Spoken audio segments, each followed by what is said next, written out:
Good morning, Sanbonani. Welcome to Word. This year has been known as the most important year for South Africa. Many are campaigning across the streets. The youth of this country are looking for an alternative. Some are just looking for a party that will bring change into their lives and actually bring stability into South Africa. Today, as we stand as young people in this country, we have seen the freedom for the past 30 years. Today, here we are 30 years later, with over 300 political parties on a ballot paper. And not only that, we also saw new faces coming to the foyer. This is the year that most people have said is our 1994. Do or die, as they say. Today, I'm joined by SARA, South African Rainbow Alliance. Is led by the former Speaker of Johannesburg, Colleen Makubele. And recently, they launched this manifesto over the weekend at Giyani. The people came in their numbers to show support. In studio, we have the spokesperson, Romeo Mageba. He was born in KwaZulu-Natal. After matric, he went to the USA. He moved to Italy. He came back and did fashion design. He went into TV shows. Today he's in politics. Romeo, welcome. Yes, how are you, bud? I'm also. How are you, Puti? I am good. It baffles me. You're not a politician. You are just someone who loves this country.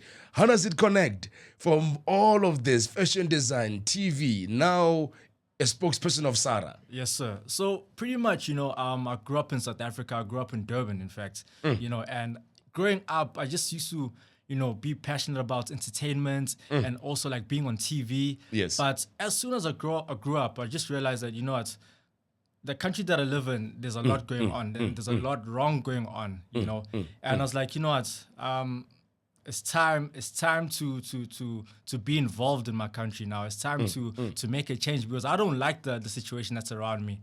I'm seeing the youth is unemployed and I'm seeing a lot of things. Crime is going up. People that I grew up with, they're taking drugs. So I'm like, I need to take a stand and, be a part of the change in this country. Yeah, but going back, as you said, your childhood, you went to America. Yes. And you went to Italy. Yes. And I'm sure the experience were different. Yes, what would you say was a striking factor that you saw between South Africa, America, Italy? What was that one thing that you can say you can distinguish between the three countries? So basically, when I went to the States, I went there to go work and live there as well for a few months, actually to a year, in fact. And then when I got there, the Ubuntu that we have in South Africa wasn't there. I really felt like a foreigner when I was there, and I was like, what? I cannot live in such a country where there's no Ubuntu, there's no unity, there's no love. Every man for himself. Every man for himself, And in South Africa, there's Ubuntu, there's brotherhood, there's sisterhood, there's family, there's sense of home. There wasn't any sense of home. And then I went to Italy, and there I felt literally like an outsider because obviously the language barrier is totally different. Come on, you have hola there. Is it like hola? Hola. It sounds the same, right? It sounds the same, but like when you try to have a conversation with them, it's like a barrier, like a difference. I hear you. And that was a challenge for me. I was like, what? Let me go back to South Africa and actually fix the issues there, be part of the change, and build from there, It's always inspiring when I see people who are not necessarily politicians come into the space and say, you know what, I don't need to know the history of, maybe you need to know the history, yes, obviously, of the country, but you don't have necessarily to be focusing on the past. We need solutions today. And you have young people like yourselves who are not politicians. You have leaders like your Action SA, Romeo Mageba, who was not a politician, but he came into the space because he cared about South Africa. And I'm going to ask you this question. Your transition from all these different careers, from fashion designing, TV shows, now into politics, as a young person, how did you get to how was the transition? Basically, how was the transition going through all of that? So basically, I've been in the media space for quite some time, and it was fun. Being on TV is nice. Building a brand. I feel like building your own personal brand is important for other avenues that you will go into in life. And then, but I came to realization that entertainment doesn't, it's not sustainable. You know, you look at entertainers at a certain age, they lose everything. They don't have enough funds, they don't have money, they don't have their homes to their names, they don't have anything to their names or title deeds. And I was like, you know what? It was good for me to do it for a few years to build myself so that when I branch into other things, fashion, maybe politics, you know, I've built a name for myself and then I can build from there. You know, so yeah, for me, entertainment is not really that sustainable, but it's a good industry to be in to build yourself for that time. No, I can relate to you. I'm right here behind the microphone, right? Yes. And as things change, even sports, the men that we used to celebrate 3 years ago, today is no. We don't even know where they are today. Exactly. Your rappers, your whatever. And I'm gonna sum it up for me. Your role in Bosa as a spokesperson. Do you think that maybe this experience that you've had it makes you more suitable and they add value more into the party? Yeah, so since, you know, as I said, you know, building a brand, people are familiar with my face, you know, they've seen me and they're just expecting me to be just stuck on entertainment. And I feel like with the brand that I built for myself, I'll be able to add value as a spokesperson to SARA. You know what I mean? I think it's gonna play a big role. And my main focus is to attract the youth because the youth are suffering the most in this country. Because yes. I was looking at the stats, like 4.7 million of the youth in South Africa is unemployed, and they're looking for direction. They're looking for something to follow. And I feel like SARA is that party to follow because we're focusing on the youth issues and we're focusing on the youth empowerment. Definitely, and this show is basically about that. Young people, the youth. The history of your SARA was born out of civil society, was born out of religious organizations, and also some smaller parties, and you merged to become this party. Yes, sir. And this merger, we also knew that the speaker, I would call it the former speaker, Colin Makubele, as a leader of COPE, who transitioned now into SARA. Looking at this, are you more of center-right? Are you a liberal party? Are you a conservative? How would you describe your approach in politics? Are you social democrats? I would say that we are a party for everybody. As you can hear, SARA, South African Rainbow Alliance. Yes. We're for the blacks, we're for the Indians, we're for the coloreds, we're for everybody. You know, but we are mostly led by our morals. So we are our values. Values and morals. So we are Christian-based organization, you know, led by those morals and values. So we try our best not to exclude anyone from our party. Unemployed, employed, you are welcome. You know. So yeah, that's where we're at. Okay. Because when you speak about the Christian values and the moral degeneration, you have seen what is happening in the country. Yes. Especially amongst the youth. You have seen how people are complaining about this high rate of teenage pregnancy. There's a high rate of crime in our nation. Yes. There is GBV on the rise. And these are the things, there's substance abuse. Yes. These are the things that the church should have been somehow addressing. Either maybe by community projects or either by preaching about them, and maybe through you as a party. Do you believe that people still subscribe to, I will vote for SARA because I'm a Christian? So pretty much we've, as a community, you know, we've lost our morals. And we've lost our ways.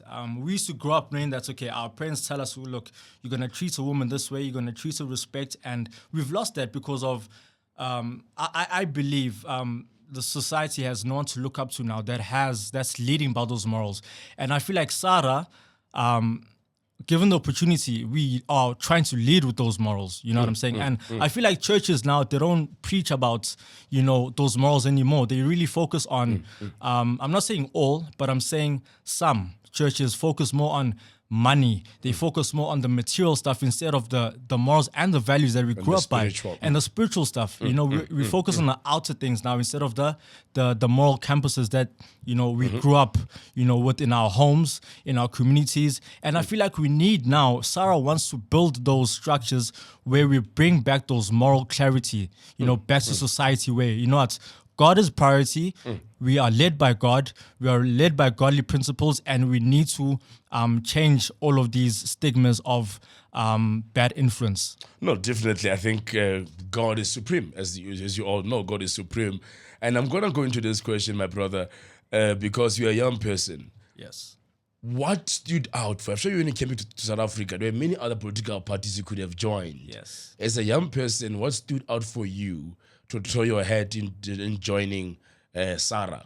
Okay, the reason why I joined SARA is because it was a female president, first of all, and growing up in a home where my grandmother was the leader, of the family. My mother, Umbogoto, and I was like, this leadership actually matters in society because a lot of male figures in society they shun and they put a big hand to women leadership. And I feel like most of us as men, women leadership contributed to who we are. The men that are good or the men in society who are strong. Women leadership is actually one of the most powerful leadership on earth. Yes. You know what I mean? But the society we live in and the system that's designed right now is trying to shun out women leadership.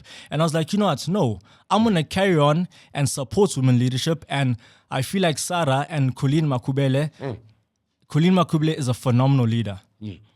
She's a phenomenal leader. And the reason why I joined SARA is because of the hope that they give to South Africans and the youth. I'm going to go into your manifesto now. Yes, sir.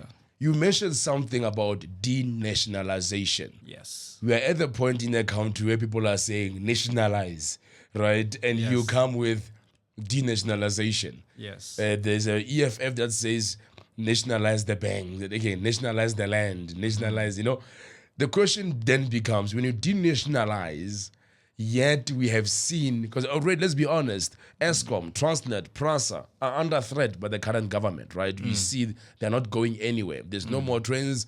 There's no more electricity. PRASA, yes. The question is, what do you mean per se when you say you are denationalizing? Yes. So as you can see, we've got more than 700 SOEs in South Africa. And majority of them are suffering. As you mentioned, SAA is suffering. PRASA is suffering. Yes. Eskom is suffering. These are the entities that the government is supposed to be taking care of and, making sure that they are well maintained, but they are not. So we're in a crisis right now, South Africa. We need investors from different countries to intervene so that they can inject the funds so that the companies can investment. Yeah. Yes, they can thrive economically. Yes. By doing that, by the investors coming in, we can involve the public of South Africa, and that will grow our employment rate, and we will have a thriving economy by employing more South Africans. Romeo, what do you mean by denationalization, right? Yes. Because you can still fix Eskom while it's still with the way it is under state as a government, right? To be within your hands. You can still fix Transnet as a government. But I think when you say you denationalize, it's like you are saying you are privatizing. Am I wrong? No, you're not wrong, but we're trying to find a balance in having investment. Because, okay, we're looking at the government right now. They are letting these entities die because they are not maintaining them. And you not maintaining the entities, you can see that people are being retrenched because they're losing their jobs. There's no, say, funds or money that's going into those entities because they are dying. So involving investors will help the entities to thrive. But then can't you fix them, maintain them as a new government than to privatize or to denationalize? I want to get the distinction. Okay. Are you privatize? Because when you said is denationalization equal to privatization? Are you gonna sell out this and you maintain 40%? No. And private sector maintains 60%? How do you denationalize? Okay, so we're gonna denationalize it by giving the public shares within the entities. Okay. So that's gonna have like a fine balance between the two. Okay, so the investors are going to come and obviously they're going to have a certain percentage, and the public as well is going to have a certain percentage by having a certain amounts of shares. Since obviously the governments right now, the current governments that's in power right now, they aren't doing anything. The money is going into their pockets. There's high corruption. That money that's supposed to be injected to the this. entities, it's not being injected. It's going to personal use entities. I mean, to their pockets. Yes. So the entities are not being maintained. Mm-hmm. So we need divine intervention, and investors are able to save us, and also by South Africans having some sort of share within the entities. Yeah, I'm just saying there was an issue with SAA now when Pravin tried to sell it, and now he's back into the deal didn't go well. Yes. And the country was like, why are we selling our state-owned entities, right? Why are we, even Eskom, there was a view where they said they want to sell Eskom. That's why there was that rumor, right? Why there is load shedding? Because they want to sell Eskom. And you see that the public has that idea that we don't want to sell what we own as a nation, Yes. but then we want to fix it. I think that's why, yes, there's been a lot of money that has been wasted in trying to save SABC bailouts, Eskom bailouts, and all of that. Yes. And some have said maybe it's good that we kind of invite the private sector and have a equity, whatever, in between there. Maybe that might work. Yes. But I'm just saying the public or the community or South Africans, basically, they have that fear that once we give into private sector, then the electricity used to buy for 20 rand, now will be monopoly rand. So it can be 50 rand tomorrow morning, right? Yes. And that will necessarily take in, we won't even consider the poor of the poor who might not even be able to afford motlakase. So as my question on, when you denationalize, are you privatizing? And maybe you are trying to, and as you said, you are trying to find a balance to bring in the investors and bring in the public, government, and business working together. Yes. Going to this question now. In your manifesto, you said taxation. You want a lower tax. Yes. Please make it practical for me, my brother, because right now you're on 15% VAT. Yes. Yeah. So basically, as you look at our tax right now, the income rate in South Africa is not high. Okay. And you look at our taxation rates, it's like 46%. Sure. Okay. 46% of tax. So how does a cashier or a preacher lieutenant take care of their households or pay for their bills if that tax is so high? Do you know what I mean? For them. So we're trying to say that's okay. We want to try create a 24-hour economy, which will create 3 shifts, 8-hour shifts, which will, in doing that, we'll be able to cut down the taxes to 36%. So there'll be more money in the economy flowing. So we'll be able to cut down the taxes like that. Okay. Yeah. So remember, tax is just not income tax, right? Yes. There is VAT, there is all of these other tax that you find. And most people tend to think that, even some were saying, we have over, I think, 18 million South Africans who are living on social grants. Yes. You have over the youth now, over 40% of the youth, 50% of the youth that is unemployed living on 350. Yes. And all of these things are made possible by tax. And then since we're now, everybody's talking about jobs, which we will come to after this. Yes. Most people, they tend then to look to the state for welfare. And the state can only provide a welfare and meet the needs of those who don't have through taxation. And if you're going to lower taxes, are you not going to lower now your social grants? I'm going to go to 800 because there's less tax in circulation. No. So basically, when we say that we want to have the 24-hour economy, there's more South Africans that are going to be employed. There's going to be more South Africans paying taxes. So the economy is going to be growing. So there'll be more than enough funds to pay for Goko or Goko's grants.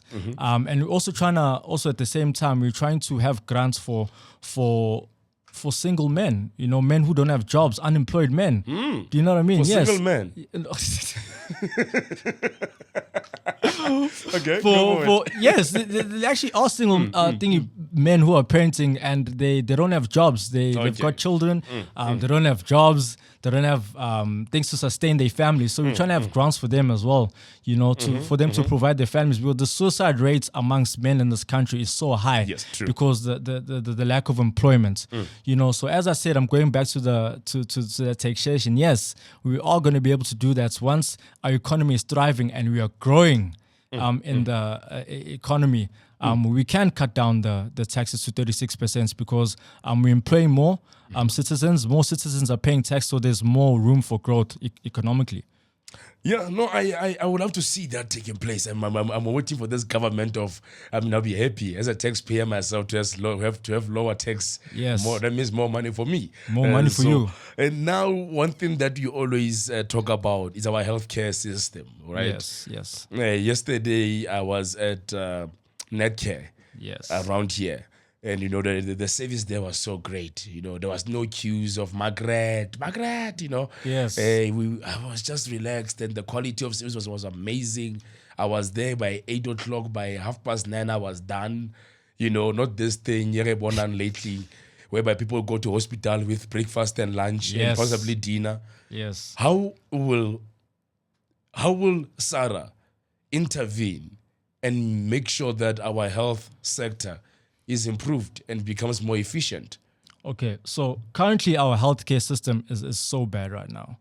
It's so poor. You go into a public hospital, first of all, the hygiene is so bad. The hygiene, the medicine is not of standard. The quality of equipment that's being used in the public hospitals right now is not up to standard. Do you know what I mean? And that's affecting our health care. And as SARA, we wanna change that. We wanna make sure that obviously our health system, the hygiene is proper, is on par. Our equipment is up to standard. Our service delivery in the hospitals, because you go to a hospital, you go there in the reception, people are public hospitals, I should say. People wait there for like hours, not being attended to because it's so full. Yeah, the wards are so full, and people are not being attended to. Short-staffed as well. The staff is only to a minimal. So we need to hire more nurses, more doctors. There's so many unemployed doctors out there, but hospitals need doctors. Do you know what I mean? So our main aim as SARA is to employ more doctors and assign them to these public hospitals so that more people our citizens of South Africa are catered for. But here's the question. Speaking about unemployed doctors, do you think is an issue of budget from the state? Because yes, there is a need for doctors in these hospitals. We see that people, but yet you still have over, I think, 800 doctors that are unemployed. Yes. So is it an issue of budgeting, or what is it? What do you think is the problem? I think it is the issue of budgeting. It's the misuse of funds. The current government right now, they're literally using half of the funds that are supposed to be going to these sectors or these industries. They're putting them in their pockets. Sure. They're not allocating these funds to these important aspects such as health. Health is one of the most important, in South Africa, even with education as well, True. And employment. But the funds are not being allocated correctly. True. And one thing, Romeo, the youth in this country, they are unemployed, meaning that they are poor and they only have access to public health care. Secondly, the youth of this country, they are looking for an alternative that can somehow revive investor confidence. Yes. As we are standing today, we are over 60% with unemployment rate. Yes. And every political party somehow promises jobs. Someone did promise 6 million jobs and turned around and said it is not the job of the state to create jobs, right? Yes. So I heard that also you do have a job plan. Yes. To the youth of this country, what is that plan? Okay. So our plan, this kind of upsets me promising, because SARA doesn't promise. We share our vision that we would like to build. We're doing away with promises. And our government right now has been promising jobs for so many years and they don't have a plan. You need a plan. When you're promising something or when you have a vision, you have a plan for that vision. Sure. Our plan is more youth is going to be employed once we initiate or implement the 24-hour economy. Please expand on the 24-hour economy for someone who may not really get the concept. Okay, so the 24-hour economy will let's say, as I said earlier on, that we are open 24 hours a day. So many shops don't close. Shops don't close. So you have a night shift, a morning shift, and a day shift. So that's 3 8-hour shifts. Okay. That will allow more people to be employed. So the first 8-hour shift will have a certain amount of people, and a second one will have a certain amount of people, and that will expand our employment rates. That more people will be employed. But make it practical. Night shifts, people are sleeping. Yes. So even if you open shops at night, Yes. like now in South Africa, if it's at night, your only hope is a garage where you can get some stuff, right? Yes. So you have shops open, malls open, and people are sleeping. Yes. Is it still feasible as a businessman to open up and to join the 24-hour economy? It is. It is. Okay. That will bring growth to the business owner, first of all, because we're not just only South Africans in this country. We have tourists. We have people who come from different countries who would like to shop whenever they when they land from the airports. They want to go get certain necessities at the mall. They want a place that's open so that they can get certain things they need. So our country is literally a portal for many things. Do you know what I mean? So if we have a 24-hour economy, yes, people will support that. Businesses will grow, the economy will grow, more youth will be employed. Here's the good thing. Here's a question then. Speaking of economy, township economy, local economy. Yes. There is a view that if you can go in every township in Gauteng or even anywhere, even in your villages, you have foreign nationals who are pioneering these businesses, right? Yes. It's either if it's construction, it's just the Chinese. If it's the tuck shops, it's the Somalians or Ethiopians. The question is your view on immigration and how do we control it? And how do we open those spaces to benefit South Africans more than foreign nationals? Okay, as SARA, we do support obviously foreigners that are here. They have the documentation. We're not against them. Yes. And also at the same time, there's foreign nationals here who try to apply for those permits or for the visas or for the citizenships. But the downfall is that at Home Affairs, they want to be bribed. And that's why they end up here without any valid documentation, because at Home Affairs, they want these bribes. There's so much corruption happening at Home Affairs. So it comes across as these immigrants are here now illegally, but they're just literally waiting for the documentation from Home Affairs, which is not efficient enough to produce that. And you get those foreign nationals that are here illegally, which we do say that's okay. They do need to return home and sort themselves out. And then whenever they sort it out, they can come back. So we're not against foreigners, but we are against illegal immigration. Yes, I'm just saying on a business aspect of things, right?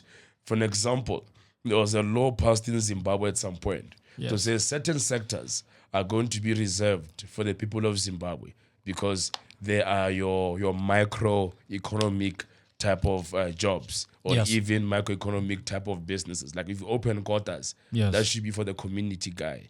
If it's at sponsor shop, it must be for Tabo or whoever who's within the community. That was the whole idea. Do you support that idea whereby there will be a policy that prioritizes South Africans more than foreigners? I do agree.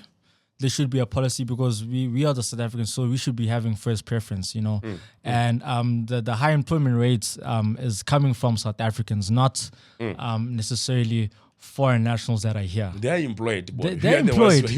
Yes. We the South Africans are suffering, so I feel like, yes, the policies should be there, which first preference should be for the South African nationals, and then the foreign nationals as well should also be given the opportunity, because we're not trying to exclude anybody from the economy. You want to make sure that everybody participates, and you are right. Yes. Through them also, there is foreign investment that can drive the economy to better heights. Yes. That's why maybe my question was basically to say it's critical because young people have businesses. They don't. I mean, you know a guy in your life who started a business last year. To this day, doesn't even have a shop yet. He's always talking about when he's drunk. Hey, once I got this business going, things will happen. You have something called the NYDA in South Africa, or a National Youth Development Agency. And you also mentioned it in your manifesto, the SMMEs, small medium enterprises. Yes. How are you going to assist them to grow and how will you able to assist these young people to have access to mentorship and even funding? Yes. So basically the SMMEs, with SMMEs, they need funding first of all, and they need that period for them to grow. And Sure. I feel like tax is what's killing them, because tax is taking majority of their capital. So what we're trying to do as SARA is that exempt them from paying tax if they're earning 10 million and below, so that there's enough room for them to grow and make that capital and grow their businesses, first of all, to pay for their stuff, for them to pay for their bills, to pay for them running their businesses. So our first initiative is to exempt them from paying taxes up until they reach the 10 million mark. When they earning 10 million above revenue as SMMEs, then they gonna have to comply to tax. But don't you think 10 million is quite a lot? Man, this country is basically struggling. Don't you think maybe they should pay maybe when they reach like 3 million, 5 million? Do you really want to pay when you reach 10 million? 10 million. There's a lot of expenses. The inflation is high in this country. So to run a business is not, in this economy that we're living in right now, Yes, is not cheap at all. So 10 million is not a lot of money if you look at it now. it's not. Maybe, I don't know. Practically, I'm wondering. Maybe you would say make it less. Maybe not necessarily to exempt them from tax. I mean, we all need tax. The SARS man or the SARS needs tax Yes. to service this country. Yes. And if you're only going to wait for companies to reach 10 million to pay tax, next thing you won't have budgets for certain things like your healthcare, like your roads that are literally dying in front of us. Yes. Tax is the driving force when it comes to infrastructure, when it comes to welfare and all of that. Yeah. So maybe scrapping it off completely, some South Africans may think, maybe just take it lower to allow them the space, but they must still give something. Now, but I do understand where you're coming from. But if we look at this, if we exempt these SMMEs from paying tax, they're still small businesses. They need that room to grow. Yes. And them being exempted from paying tax in that period, it allows more employment. It allows more employment. So the main aim is to employ South African youth, South African citizens. So if the SMMEs are paying 46%, now they're dying as small businesses because they are not growing. The main aim for them not to be paying tax up until 10 million, you hitting the 10 million benchmark and going above, that means that your business is growing and you're making good revenue. You're on a good trajectory. You're in a good trajectory. You know what I mean? As a business. So I feel like it's a good thing for them not to be paying tax. Yes. As someone who has been in the media industry, as someone who has been in a fashion design, you are the young person today in South Africa. Yes. Some are fashion designers, some are media personalities, some are, TikTok influencers and all of that. Absolutely. We have something called sports, arts and culture, the ministry.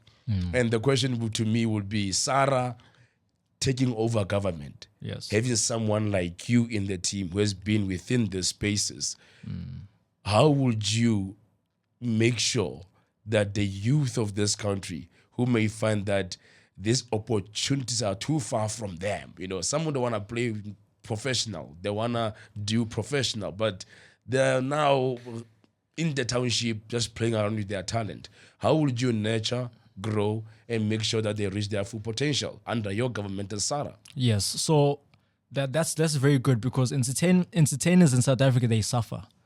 There aren't any platforms in townships for entertainers to hone their skills. So as SARA, we would love to build those structures in communities where entertainers have platforms where they get to grow and enhance their skills, as entertainers, and give them those platforms within their community so that they can grow. And also they can get paid for that, because entertainers get exploited in this industry. Some of them, they don't get paid for their craft. So it would be nice to have, it would be lovely as SARA, we would want to build or have or grants or pay them salaries, for them to feed their families, because an entertainer can be booked today and they can send an invoice to to a company or let's say a club, for example, and the Yes. club won't pay them. They won't be guaranteed that income. So as SARA, we want to build those structures where entertainers are well taken care of. They get a salary every month. They get paid, so they can sustain themselves and their families. I love the part where I think you make it make sense. There's many of them who do these gigs. There's no payment, and there are those who get contracts. And they don't even know the fine line. They just can't wait to say, "Mama, I made it." You know, Yes. I'm sure you've heard of many artists that have been robbed of their monies. Because they didn't read the fine line prints. Yes. There needs to be education within these sectors. And I love the part when you say that you're going to ensure that there is education behind that. And another issue that is going to link up to this is you young people. You mentioned earlier mental health, young people committing suicide, Yes. young people. What would SARA, how would you guys intervene in this sector? Because it seems like now there is no plan. All we talk about is, gone too soon. Guys, this thing is serious. But there is no a national plan or a government plan to assist those who have not yet decided Yes. to pull their plug. Yes. What would SARA do?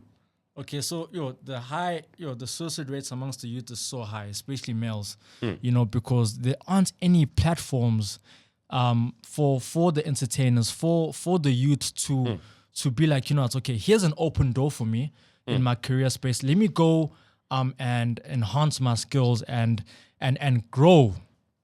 So people decide, there aren't any platforms for us to grow and to enhance our skills or to showcase our talents. Yes. The doors are shut. The doors are shut. We don't have any funding.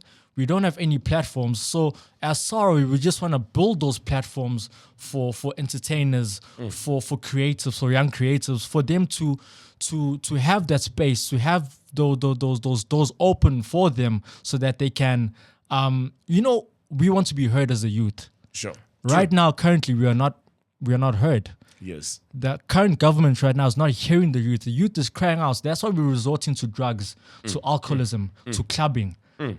Those are the groove culture, yeah. Yes, the groove culture. The groove culture is the only culture where we feel accepted. It's sad. It's sad. And it's happening right in front of the government and they're watching it. The youth is dying because of alcohol abuse, drug abuse, and depression. That's how we vent out. Yeah, I think it was a lady called this. She's an artist. We live for the weekend. Yes. To numb all the damage. To numb all the damage. We pray away. There's a song, Fetch Your Life. Yes. Yes, Fetch Your Life. Fetch Your Life. I'm going to go into this one. SARA, I'm a South African. Yes. I'm young. Why should I vote for you? In 2 minutes, why should I vote for you as a young South African in the upcoming election?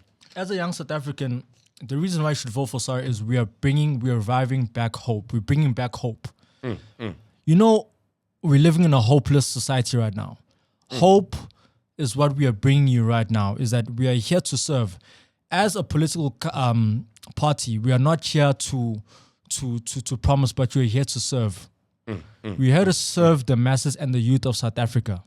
Okay, so that is the reason we are here to serve. We are here to serve communities. We are here to give back. We are here to build the economy. We are here to include everybody. We're an inclusive political party. We're trying to build an inclusive economy. Right now, the economy right now is not inclusive. True.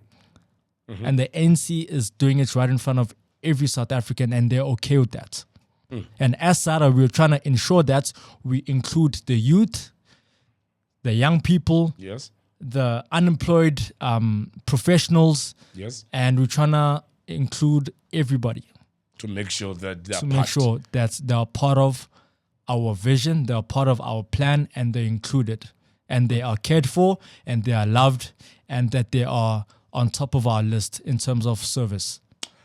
I think that is a good answer to build an inclusive, to have an inclusive approach. You're not necessarily campaigning, right, on racial grounds. You're not campaigning on.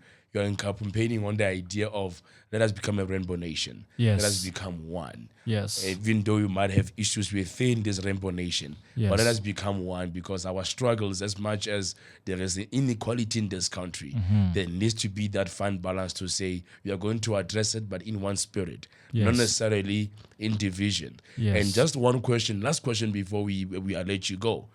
NSFAS, varsities, young people are going to schools every single year. They don't get access to funding. They don't, even the 50% pass mark in high schools, or 30%, what am I saying?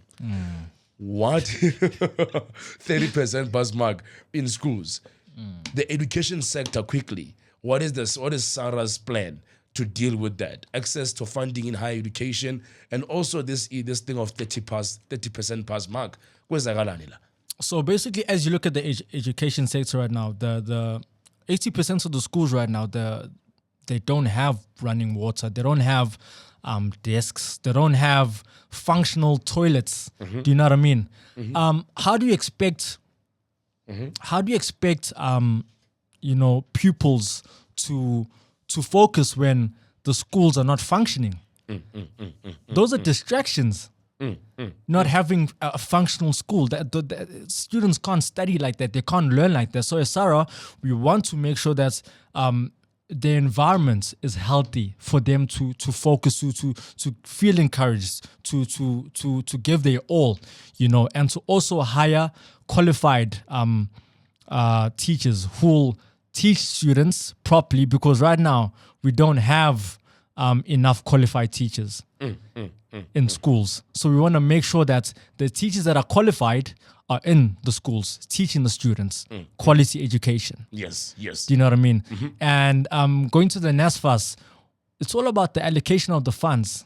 As I said earlier on, the funds are being eaten by the government that are supposed to be going into these institutions to fund the students. So we're going to make sure that the funds, the allocated funds, are going to the right places. As SARA. That is the plan. That is the plan, and we are not a corrupt government, so we're trying to do away with that. You are coming clean. We are coming clean because our moral campus is steady and firm. They say new parties always pop up in elections. And after campaign and elections, they disappear. What is SARA's vision for the next 5 years? Would you still be here? We're still gonna be here, since we have that core foundation, which is gear, which is what you call this, the fundamentals that are gonna be part of our 5-year plan. Okay. Yes. So we can expect to see more of you on our TV screens. More of us, more of our service. We won't see breakaways and one going there, one going to the left. Because new parties always come with that. Yes. They come in, all of a sudden there's a fight. The speaker is going there, the chairperson is fighting this. Yes. It becomes positions, it becomes that and that. But as I always look at it, it's always good to have new voices. It's always good to have new people coming into the space to somehow challenge what you would call the narrative. Absolutely. South Africa needs leaders like yourselves, young people, vibrant. And I hope South Africans have heard you. And they will decide whether you have won their vote in the next election in May. Yes. But as I've said, this is Manifesto Unpacked. I am Bafana Modise. Please share your thoughts, your comments. Will you be voting for SARA after hearing all that they're promising or what they are saying they are going to do? Since what he said, he's not a promising person. He's an action-based leader. So the question is, did they win your vote? And will you be casting your vote at the polls in May in favor of them? Please also go into our page, Podcast Party, click like, share, subscribe, and yes, also do share this content across all platforms. Other than that, I am Bafana Modise, and this was Manifesto Unpacked, proudly brought to you by a Podcast Party. Tune in, turn up, and take action. See you next week. God bless. Ciao, ciao.